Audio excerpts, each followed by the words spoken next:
On to the listings of the day, hotel ownership and management platform SAMHI Hotels listed at a premium of 6%. It was a subdued debut on the exchanges. We have Ashish Jakhanwala, the chairman, MD and CEO of the company, joining us to discuss the company's post-listing strategies. Ashish, good morning. Thank you so much for joining in. Firstly, many congratulations for listing today. It's a big day for you and the company as well.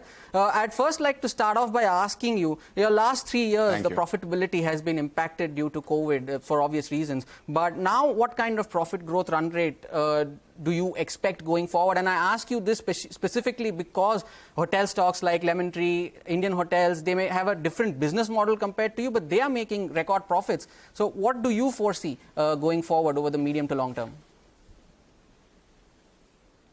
Yeah, thank you so much. So I think we are all part of a structural story which is playing quite well in the hotel industry, and we are playing the same story as others, right?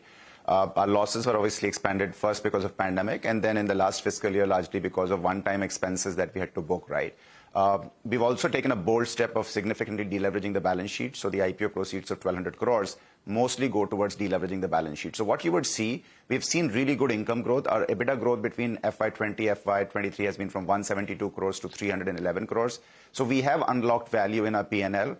Recapitalization of the company through the IPO also starts unlocking value in the balance sheet, and therefore you would see company very rapidly moving towards profitability, creating free cash, which can then be used also for propelling future growth. All right. Hi, Ashish, and congratulations on the listing and welcome to the stock market. I'm sure we're going to interact much more from here on as well. But let's focus on your business then. What's the usual payback period for the hotel to turn around? You know, if you could give us a rough number. And out of these 4,000 rooms odd, how many of them are in a mature stage? So we have about 4,800 operating room today. About 3,900 rooms, I would say, are mature, stable, same store. We've seen really good double-digit revenue growth in these stable hotels over the last few years, minus the pandemic period.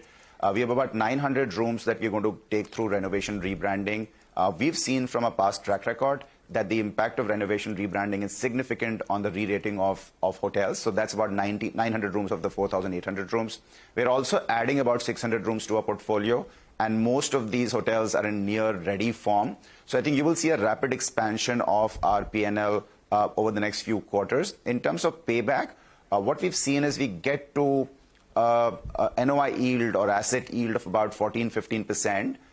In the third year or so, right? So if you get to a 15% asset yield on total capital invested in a third year, I think it's a decent investment in the hotel space, you know. Of course, it gets, catapulted by strong market performance, but in a normal cycle, it's about 15% by the third year of operations, you know. Okay, Ashish, I think you said you have around 4,800 rooms and you're adding 600 rooms, right? So you'll be at total of around 5,400 rooms?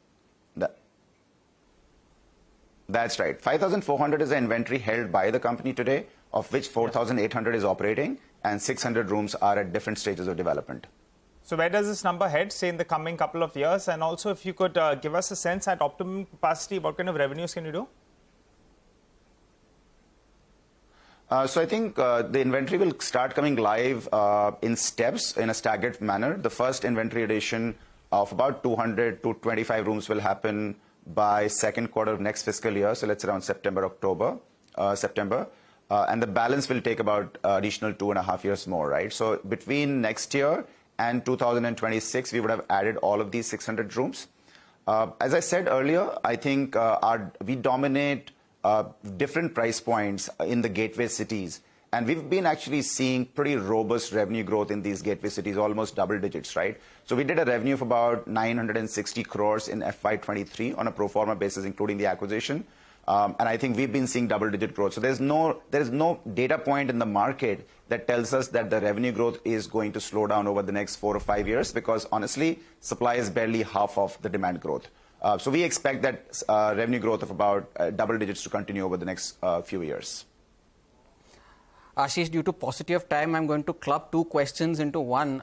Firstly, you mentioned in your previous interaction with us that most of your revenue growth comes from key metro cities.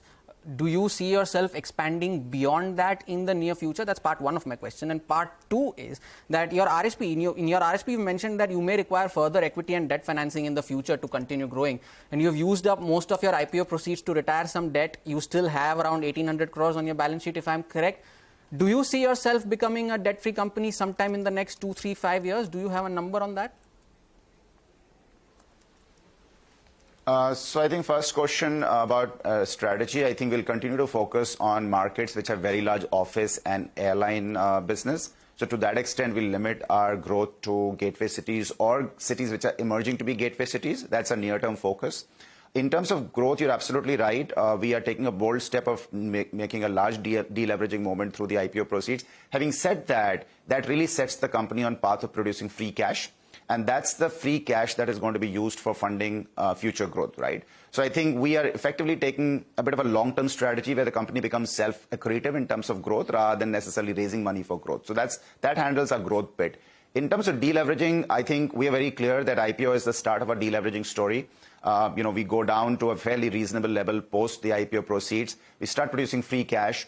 That free cash does two things. One, it adds more income because of the inventory addition, future growth. And on the other hand, part of the free cash continues to deleverage the balance sheet, right? Now, will we be debt-free? I think we need to take that call in 2 years, that what's the best use of capital. If we continue to find very accretive opportunities in the market, I think we'll go down to maybe something like a 3 times debt to EBITDA. And below that, we'll like to see what is the opportunity cost of the capital. Is that to deleverage entirely, or is that to hold a leverage position at a very, very comfortable level and use the capital for future growth? But that's a call we'll take probably in a year and a half, 2 years from now.